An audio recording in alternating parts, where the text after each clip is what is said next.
Quase todo mundo estudou história na escola, mas alguém além de mim sentiu como se sempre estivesse aprendendo as mesmas coisas sempre. Tem muita coisa interessante que os livros de história deixaram de fora, como o que acontecia com os corpos depois das grandes guerras, ou do verdadeiro porquê da Rainha Elizabeth usar toda aquela maquiagem de palhaço, ou até sobre algumas das formas realmente bizarras de como as pessoas tentavam se curar da grande peste. Ficou curioso? Então se prepare para essa histórica edição do Show de Fatos.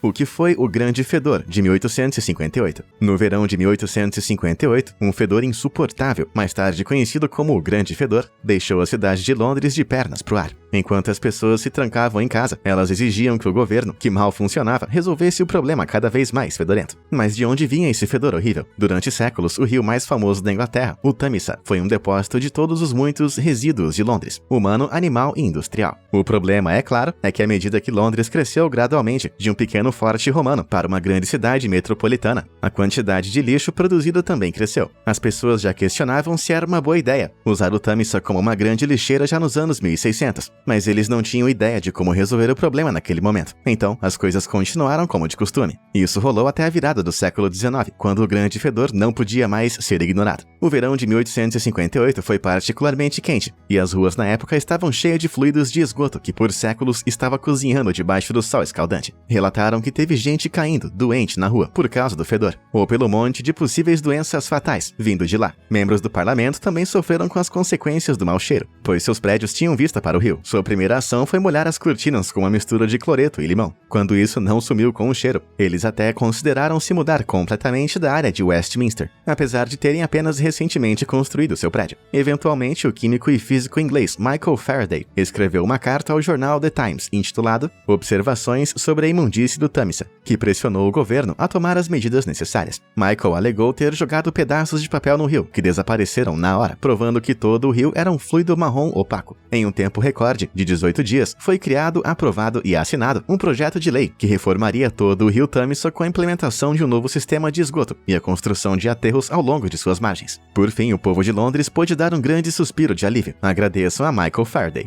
Tudo bem, pessoal, não precisa mais tapar o nariz. Ao invés disso, use seus dedos para clicar nos botões de curtir e se inscrever. Assim você vai poder descobrir mais coisas estranhas e magníficas que nunca te ensinaram na escola, além de muitos outros conteúdos incríveis. Agora vamos viajar de novo no tempo.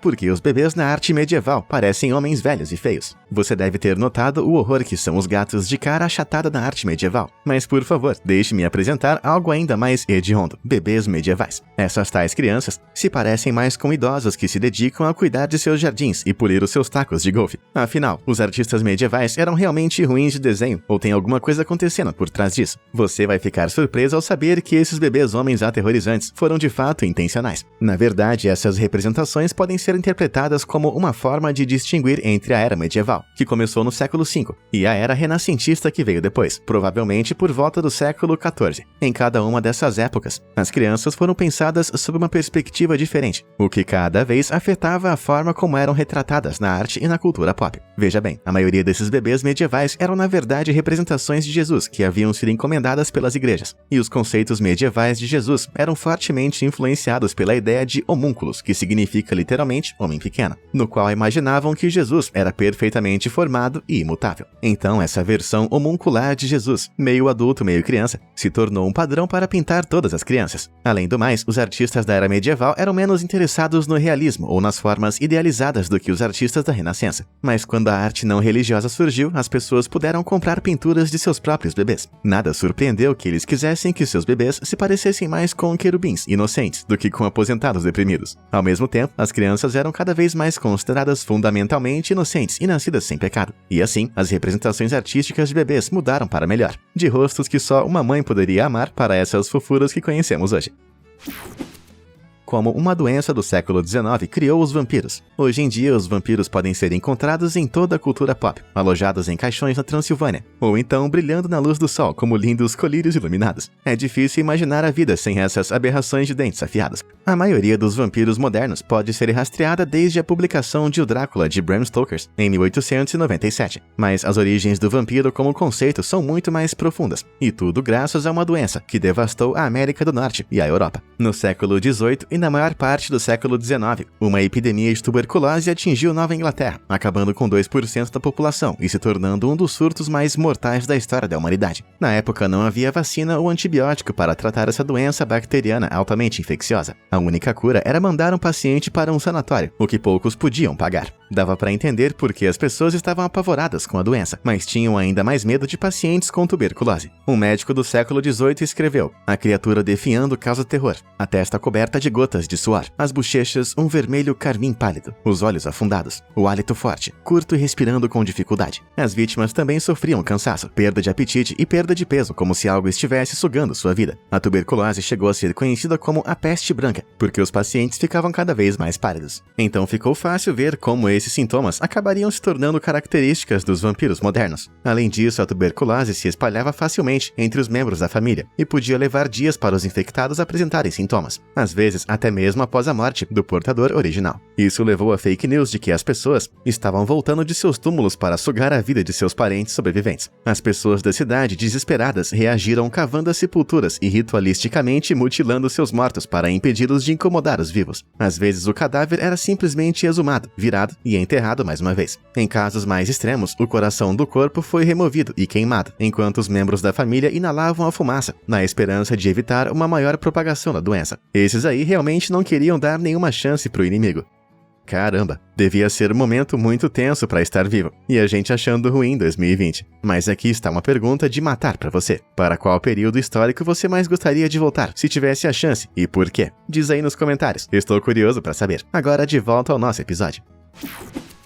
A Rainha Elizabeth I foi envenenada por sua própria maquiagem. A Rainha Elizabeth I é tão famosa por sua maquiagem com cara de palhaço quanto por ordenar a execução de sua própria prima, Mary, a Rainha da Escócia. Sua maquiagem cosmética incomum tem sido representada nos filmes há muito tempo. Mas qual é a história por trás disso? Em 1562, quando ela tinha 29 anos, Elizabeth foi atingida pelo que ela pensava ser uma febre violenta. Ela foi condenada a permanecer na cama, no Hampton Court Palace. Mas os seus piores medos logo se tornaram realidade. Ela tinha a temida varíola. Essa doença viral mortal não tinha cura e era altamente contagiosa. Começava como uma doença que levava a uma erupção na pele, que depois se desenvolvia em pequenas bolhas ou bolsas que se partiam antes de secarem e formavam crostas que deixavam cicatrizes. Enfim, não era muito agradável. No início, a rainha se recusou a acreditar que havia contraído varíola, mas rapidamente ficou tão doente que mal conseguia falar. E apenas 7 dias depois de sua doença, era quase certo que morreria. Afinal, cerca de 30% das pessoas com varíola não sobreviviam. Mas então, Elizabeth milagrosamente se recuperou. Assim que ela teve forças para se levantar da cama, começou a restaurar a sua antiga beleza. Ela pode ter se safado da doença, mas ficou com uma lembrança permanente na forma de terríveis cicatrizes das lesões de pele em seu rosto. Então ela começou a cobrir as suas marcas de varíola com uma maquiagem branca, conhecida como sérum veneziano, uma mistura de vinagre e chumbo. Sim, chumbo. Olha só, as mulheres da época lutavam por um rosto mais pálido, porque simbolizava juventude e fertilidade. O problema é que as mulheres geralmente deixavam esse sérum no rosto por pelo menos uma semana, o que eventualmente iria resultar em envenenamento por chumbo. Ao mesmo tempo, os ingredientes dos limpadores faciais comuns incluíam água de rosas, mel, casca de ovo e mercúrio, outra mistura com potencial para a morte. A cereja desse bolo mortal foram os pigmentos vermelhos brilhantes que Elizabeth usou em seus lábios, que continham metais pesados adicionados, bem como delineador de olhos usando tinta coal preta e colírios dilatadores especiais, conhecidos como belladonna. À medida que envelhecia, Elizabeth aplicava mais e mais camadas de maquiagem em seu rosto para evitar que sua juventude escapasse, até sua morte em 24 de março de 1603. Embora a causa exata da sua morte seja desconhecida, alguns sugerem envenenamento no sangue, pneumonia ou câncer. Diziam que ela sofria de fadiga, perda de memória e problemas digestivos, além de perda significativa de cabelo. Você consegue adivinhar quais são esses sintomas?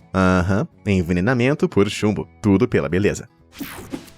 Quem foi Mary Typhoid, a original superdisseminadora? Antes do Covid-19 e da gripe espanhola, existia o contraditório conto de Mary Typhoid. Em 1869, Mary Mallon nasceu em Cookstown, no condado de Tyrone, na Irlanda. Ela deixou seu país para trás quando era adolescente, e por volta de 1900 ela estava trabalhando como cozinheira para famílias ricas de Nova York. Ela gostava de sua posição como cozinheira, gerenciando o pessoal da cozinha nas casas de famílias ricas em Manhattan, e seu prato de assinatura era sorvete de pêssego. Mas as coisas não estavam tão doces. Entre 1900 e 1907, Mary cozinhou nas casas de 7 famílias. Em cada uma, as pessoas adoeceram ou morreram. No entanto, todas as vezes, Mary escapou sem ser percebida para assumir um novo trabalho em outro lugar. Ela era alguma assassina do machado secreta ou psicopata de veneno? Mais ou menos. Veja bem, Mary era uma portadora assintomática de febre tifoide, uma infecção bacteriana fatal. Ela só não sabia disso ainda. Quando um pesquisador chamado George Soper, que havia sido contratado pela família de uma das vítimas, identificou Mary como portadora de febre tifoide, ele a localizou. Em vez de concordar, Mary expulsou Soper de sua cozinha com um garfo, se recusando a acreditar em suas afirmações. Mas autoridades de Nova York estavam desesperadas para interromper o seu rastro de morte. Então, em 1907, eles a isolaram para a instalação de isolamento na ilha de North Brother, no rio fora da área de Nova York. Pode parecer bastante cruel, mas antes da invenção dos antibióticos, essa era a maneira mais segura de conter doenças contagiosas. E assim, Mary Mallon foi mantida em confinamento solitário. Mas ela não tinha desistido. Ela planejou uma ação legal, ganhou uma campanha no jornal e acabou sendo libertada. Se ela prometesse nunca mais trabalhar como cozinheira. No início, ela trabalhou como lavadeira, mas não demorou muito para que ela voltasse a cozinhar, usando uma série de pseudônimos. Teve até uma vez que ela conseguiu um emprego na cozinha de um hospital. É impossível dizer, afinal, por quantas mortes Mary Tifoid foi responsável, mas alguns relatos sugerem que devem ter sido pelo menos 50. Quando as autoridades conseguiram localizá-la novamente, em 1915, ela foi mandada de volta ao isolamento, onde morou em confinamento por 23 anos, até sua morte em 38. O fio da meada nesse conto é que a bactéria da febre tifoide pode viver em alimentos frios, mas é destruída pelo cozimento. Então, se o prato de assinatura de Mary Tifoid não fosse sorvete de pêssego, é provável que nunca teria se tornado uma das mais notórias superdisseminadoras da história.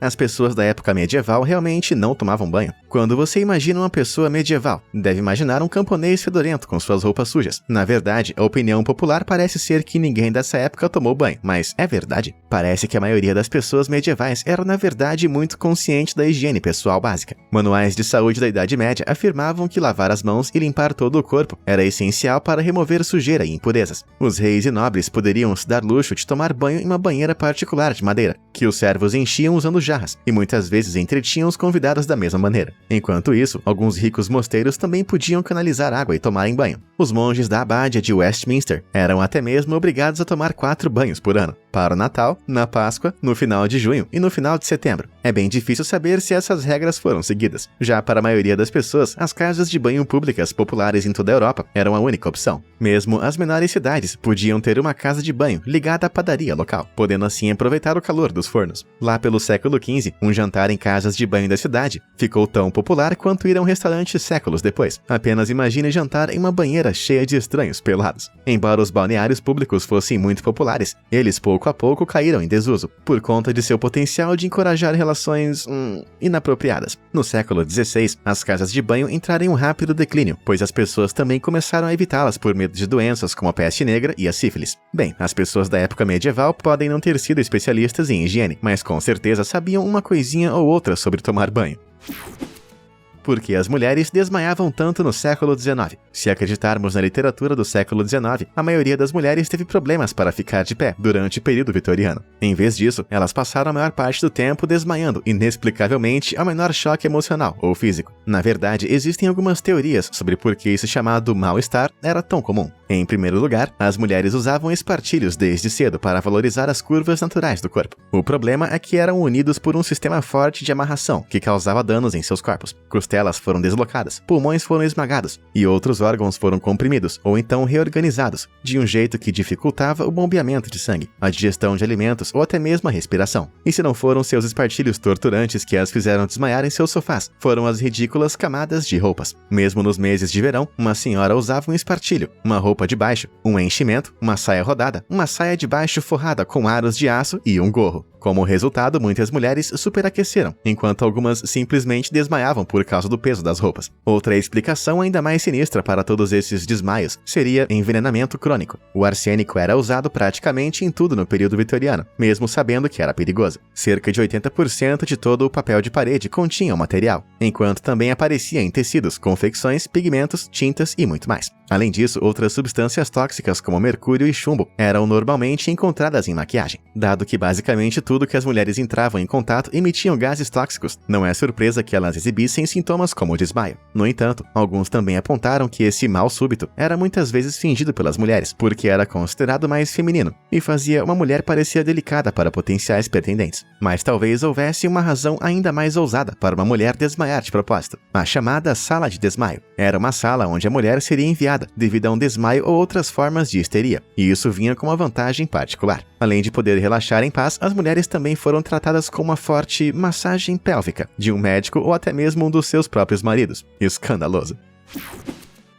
As pessoas tentaram curar a peste negra, esfregando nádegas de galinhas em suas feridas. Entre 1328 e 1351, acredita-se que a peste negra tenha dizimado 1/3 da população da Europa. As vítimas da praga geralmente morriam em poucos dias, mas não antes dos múltiplos sintomas desagradáveis da doença, incluindo febre, vômitos intensos, sangramento dos pulmões e furúnculos horríveis pelo corpo, transformassem esses últimos dias em um inferno. A doença era tão aterrorizante e fatal que as pessoas estavam, nenhuma surpresa aqui, desesperadas para encontrar uma cura, embora os médicos simplesmente não tenham conseguido prevenir ou curar com sucesso essa praga durante o surto. Eles tiveram algumas ideias bem malucas que muitos estavam dispostos a tentar. Uma das mais bizarras foi o método Vicary, em homenagem ao médico inglês Thomas Vicary, seu inventor. Para experimentar, você teria que pegar uma galinha viva, raspar sua nádega e depois amarrá-la nos inchaços de gânglios linfáticos. Quando a galinha também ficava doente e, portanto, estava extraindo a doença da pessoa, ela era limpa e recolocada até que apenas a galinha ou a vítima sobrevivessem. Por incrível que pareça, esse método foi uma das curas mais populares e difundidas para a peste, apesar de oficialmente curar absolutamente ninguém. Outra cura sem fundamentos semelhantes envolvia encontrar e matar uma cobra, cortá-la em pedaços e esfregar as várias partes sobre os inchaços bubônicos. Isso porque a cobra era um sinônimo de Satanás em toda a Europa. Então as pessoas acreditavam que o mal poderia ser usado para atrair o mal, isso é, a doença do seu corpo. Isso tá parecendo um monte de abracadabra pra mim.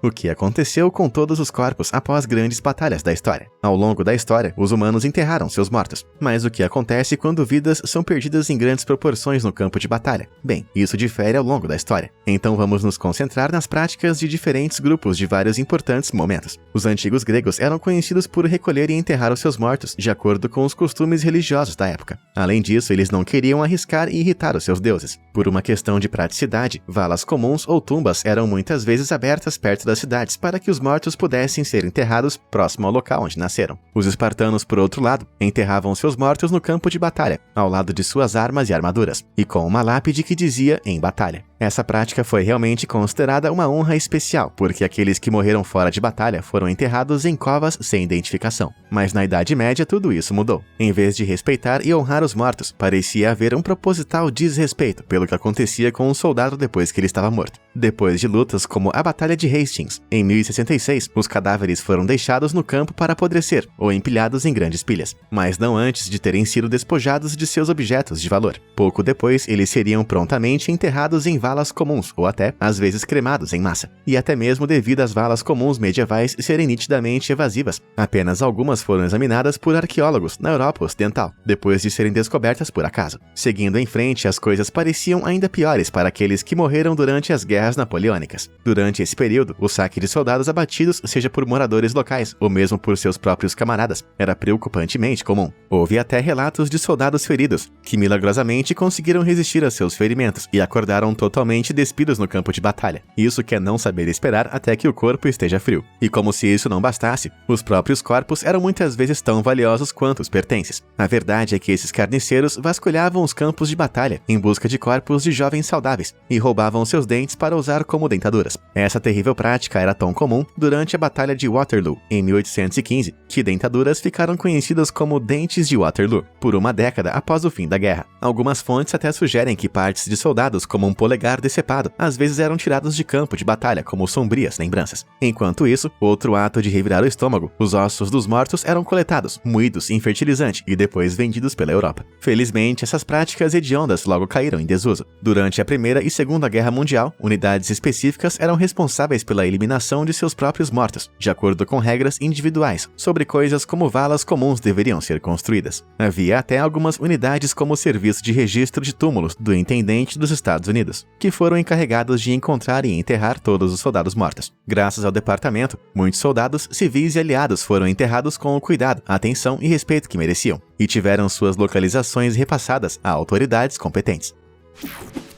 Pessoas medievais jogavam realmente cocô pela janela. Parece que as pessoas medievais têm uma má reputação quando se trata de todas as coisas relacionadas à higiene. Uma das coisas mais nojentas pelas quais eles são lembrados é jogar seus próprios excrementos pela janela, muito antes dos banheiros existirem. Mas acontece que essa prática não era tão comum quanto a aula de história faria você acreditar. Antes de qualquer coisa, as pessoas da época medieval estavam bem cientes de que os dejetos humanos podiam causar doenças. Eles só não sabiam como ainda. Além disso, a maioria dos prédios era de um andar, então jogar o seu próprio cocô pela janela significa apenas que você acabaria sentindo o cheiro toda vez que quisesse tomar uma brisa. Na Londres medieval, as pessoas eram responsáveis pela manutenção e limpeza da rua, fora de suas próprias casas. Despejar dejeto, humano ou simplesmente lixo era, na verdade, ilegal na maioria das grandes cidades da Inglaterra. Qualquer pessoa que fosse pega poderia pagar multas pesadas, e se o autor não pudesse ser identificado, toda a rua seria multada. Existe até um relato de um homem sendo linchado por seus vizinhos por jogar pele de peixe defumada na rua. Por todas essas razões, as pessoas não estavam jogando baldes de cocô sem cuidado pela rua. Havia até varredores de rua, cujo trabalho era inspecionar o pavimento e garantir que as ruas permanecessem relativamente limpas e livres de lixo. Imagina a trabalheira de limpar aquela porquice. Então, onde as pessoas medievais faziam cocô?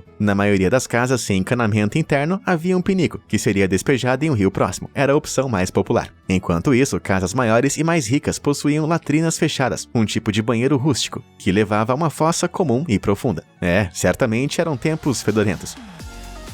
E aí, qual desses fatos históricos mais impressionou você? Se você ainda quiser turbinar o seu cérebro com meu conteúdo, então por que não confere outros episódios dessa série? Muito obrigado por assistir. Até a próxima!